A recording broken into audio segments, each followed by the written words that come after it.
নমস্কাৰ ৰাইজসকল, আজি আমি কোচবিহাৰ ৰাজবাৰী চাবলৈ আহিছোঁ। ইয়াতে আহি আমালোকৰ মনটো বৰ ভাল লাগিল।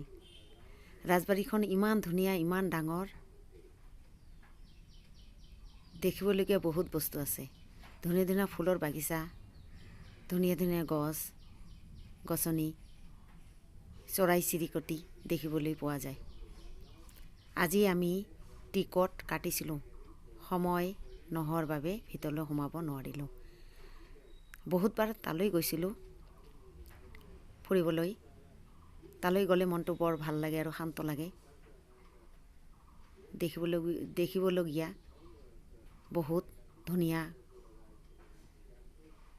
ডাঙৰ ডাঙৰ ঘৰ, অট্টালিকা আছে। ৰজাসকলৰ বংশধৰসকলে এইখন বনাইছিলে। ৰজা চিলাৰায়ৰ ৰাজবাৰীখন ইমান ধুনীয়া যে অসমৰ ভিতৰত বিখ্যাত।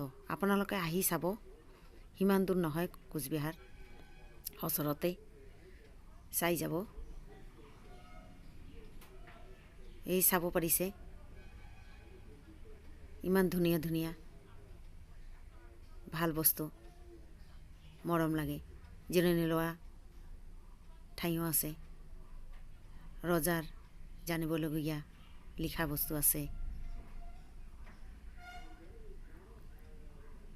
দেখিছে ইমান ধুনীয়া, আৰু ৰাতি হ'লে লাইটিং হ'লে আৰু ইমান দেখিবলৈ ইমান ভাল লাগে যে আহিবই মন নাযায়।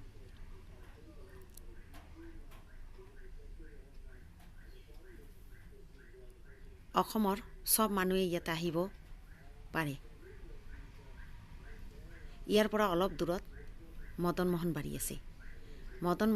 মদন মোহন বাৰীখন হ'ল চিলাৰায়ৰ মন্দিৰ। এইখন মন্দিৰ শংকৰদেৱে মদন মোহন বাৰী চিলাৰায়ক আদেশ দিছিলে। এই আদেশ অনুসৰি তাতে এটা মদন মোহন